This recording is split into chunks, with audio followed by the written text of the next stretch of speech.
En primer lugar, quisiera dar las gracias a Dios, lo primero de todo, por estar aquí con todos vosotros, porque esta primera edición de las Jornadas de Deporte y Fe, y como ha dicho bien Javier y Litus, hay que enfatizar esto de las primeras, porque el deseo que también desde Roma tenemos es que sean las primeras de muchas. Y quisiera dar las gracias de que se hayan realizado aquí en Navarra, a la que me une un fuerte sentimiento de pertenencia, ya que mi padre nació en un pueblecico a menos de una hora en coche de aquí, en Peralta. Y estoy convencido de que ahora se alegrará desde el cielo de que continúe llevando el orgullo navarrico por todo el mundo. Y quisiera dar las gracias y felicitar a todos los organizadores e ideadores de este congreso, porque es un paso importante y también es el resultado también de muchos años de trabajo. Y permitidme que comience con un testimonio personal para explicar un poco mejor lo que este momento supone también para mí. Yo trabajo en el Vaticano como responsable del deporte desde 2013 y en algunas ocasiones he sentido un poco aquello de que nadie es profeta en su tierra, ¿no? Y es que en muchas ocasiones, no solo en España, sino también por parte de muchos obispos de todo el mundo, cuando vienen a Roma, al presentar nuestro trabajo, preguntaban en voz alta, pero ¿la Iglesia qué tiene que ver con el deporte, ¿no? Y uno de nuestros objetivos desde la creación de la Oficina Iglesia y Deporte, que fue en 2004, por un expreso deseo de San Juan Pablo II, es la de promover la pastoral del deporte a nivel nacional y local como medio de encuentro entre las personas de la sociedad, como instrumento único de formación y al mismo tiempo como un medio de evangelización del mundo entero. Y todo esto es posible solo con la ayuda de los obispos, por un lado, porque son los intermediarios directos en la Santa Sede, pero también con la ayuda de tantas instituciones, universidades, colegios, asociaciones deportivas, que ponen en práctica, cada uno desde su propio carisma y estilo, el sentido último que nos mueve cada día y es nuestra fe. Y podemos decir que el deporte es un fenómeno de la civilización que reside tan plenamente en la cultura contemporánea y empapa los estilos de vida de tanta gente y de las elecciones que hacen en su vida, que podríamos preguntarnos, como Pío XII hizo en su tiempo, ¿cómo no va a estar la Iglesia interesada en el deporte? La Iglesia se interesa del deporte porque le interesa el ser humano, como bien ha dicho antes Litus. Y no hay nada verdaderamente humano que no encuentre eco en los corazones de los seguidores de Cristo, decía San Pablo VI. Y recientemente, en la cumbre que tuvimos en el Vaticano en septiembre del año pasado, el Papa Francisco nos dijo también: la Iglesia está cerca del deporte porque cree en el juego y en la actividad deportiva como lugar de encuentro, de formación de valores y de fraternidad. Por eso el deporte se siente como en casa en la Iglesia, especialmente en las escuelas y en los centros juveniles.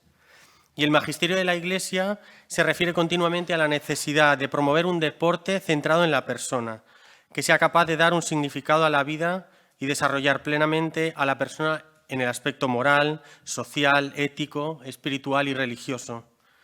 La relación de la Iglesia con el deporte toma la forma de una variada y extensa presencia pastoral inspirada por el interés de la Iglesia en la persona humana. Por eso me atrevo a decir que la presencia de la Iglesia en el deporte, ya sea amateur o profesional, no solo está justificada, sino que es más que necesaria. La fe cristiana proporciona un balance ético y social en la persona que le ayuda no solo a convertir el deporte, le ayuda a no convertir el deporte en un fin en sí mismo. Y citando de nuevo al Papa Francisco, dice: cuando el deporte viene considerado únicamente en conformidad a los parámetros económicos o de persecución de la victoria a toda costa, se corre el peligro de reducir a los atletas a una mera mercancía lucrativa. Los mismos atletas entran entonces en un mecanismo que los arrastra, pierden el verdadero sentido de su actividad, esa alegría de jugar que les atraía de niños y que les empujó a hacer tantos sacrificios para convertirse en campeones. Me atrevo a decir con la experiencia de estos años que el deporte se siente como en casa en la Iglesia, porque los valores y las virtudes que promueve el deporte, pensemos en el sacrificio, la generosidad, el trabajo en equipo, la libertad, el respeto de las reglas, etc., radican en el pensamiento antropológico cristiano y, por tanto, le ayudan a no perder su propia identidad. Cuando el deportista, o quien por él, ya sea el entrenador, la directiva de un club o el Estado mismo, se aparta de los valores del deporte, éste pierde su propia identidad y lo aboca al fracaso. Y esto es importante decirlo. Así el dopaje, la corrupción, la violencia o la degradación del cuerpo anulan el sentido profundo y verdadero del deporte, como decía el Papa, y pierde esa alegría que nos empujaba a sacrificarnos para alcanzar la meta. Además, la Iglesia juega con ventaja porque no tiene intereses a favor de uno u otro contrincante. Y lo he comprobado en tantas ocasiones como, por ejemplo, durante los Juegos Olímpicos, muchos atletas se abren con gran facilidad a los capellanes en la vía olímpica en momentos de tensión o de dificultad. En ocasiones incluso más que con los propios entrenadores, los coaches que están tan de moda ahora o los compañeros de equipo, porque todos estos en mayor o menor medida dependen de su victoria o de los éxitos que obtengan.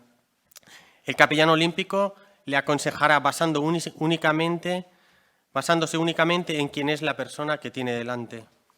Y a nivel del deporte amateur, la fe cristiana nos ayuda además a crear una sociedad más justa e inclusiva. Hoy es más necesario que nunca que el deporte sea socialmente responsable y promueva el crecimiento humano, educativo y espiritual. La práctica deportiva nos enfrenta a nuestras limitaciones, a nuestro potencial de mejora. Pero si el deporte se practica de forma sana, se convierte además en un aliado proactivo en el crecimiento del individuo y también de la sociedad. Y por supuesto, desde el punto de vista cristiano, el deporte es un medio único para dar testimonio, para dar razones de nuestra existencia y de nuestra felicidad. Quisiera concluir este saludo con una palabra de aliento, un estímulo para todos nosotros aquí presentes, en particular para aquellos que trabajáis en el ámbito cristiano. Decía Chesterton que cuando se deja de creer en Dios, enseguida se cree en cualquier cosa. Y es verdad que en España hoy vivimos en una sociedad descristianizada y esto nos lleva a adoptar nuevos ídolos. Y hay muchas personas que, intencionadamente o no, viven el deporte como una religión y a menudo son mucho más practicantes que muchos creyentes. Tienen un credo, varios dioses, participan en procesiones, como podrían ser las celebraciones de un título, acuden a las catedrales del deporte, hacen proselitismo con otras personas, entendida como una idea, una forma de convencerse de las propias creencias, y sin embargo todas estas actitudes se quedan cortas a la hora de dar respuesta a las preguntas últimas del ser humano. Son vagos intentos de dar respuesta a un vacío que solo Dios puede llenar porque Él es quien nos da una razón para la esperanza.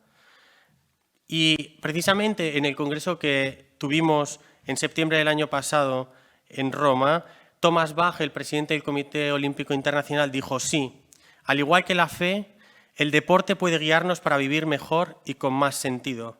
Al igual que la fe, el deporte nos enseña la importancia de vivir en solidaridad y paz con nuestros semejantes. Pero el deporte no puede responder a las últimas preguntas sobre el sentido de nuestra existencia. Solo la fe puede dar respuestas a las cuestiones realmente existenciales de la vida y la muerte y de lo divino. Solo la fe puede guiarnos en nuestra aceptación de la trascendencia divina. Por tanto, los deportistas debemos resistirnos a cualquier tentación de definir el deporte como una religión. Y esto no lo dice el Papa, lo dice el máximo exponente del deporte olímpico mundial. Por eso me atrevo a decir que no debemos tener miedo a aspirar a lo más alto, a proponernos metas altas en nuestro trabajo diario, a soñar juntos, entidades deportivas y eclesiales, asociaciones y clubes amatoriales y profesionales, para hacer del deporte un medio de crecimiento humano y espiritual para la sociedad. Y antes de concluir, quisiera hacer a todos una invitación. En 2018, la Santa Sede publicó el primer documento integral sobre la perspectiva cristiana del deporte, titulado Dar lo mejor de uno mismo. Es un documento sobre el que hemos trabajado varios años y en el que se desarrollan con mayor amplitud los contenidos de los que me he referido hoy, y que va dirigido no solo a las personas que trabajan en la pastoral del deporte, sino a todas las personas, creyentes o no, que comparten la necesidad de defender aquellos valores humanos que son inherentes a la práctica del deporte. No es un documento que pretenda resumir por completo todas las teorías y realidades que afectan al deporte, sino que busca articular la comprensión de la Iglesia sobre el fenómeno deportivo y de su relación con la fe. Mi deseo es que en España, como se ha hecho ya en otros países, pueda realizarse un desarrollo de este documento para que sirva de ayuda a todas las instituciones deportivas, grandes y pequeñas en España.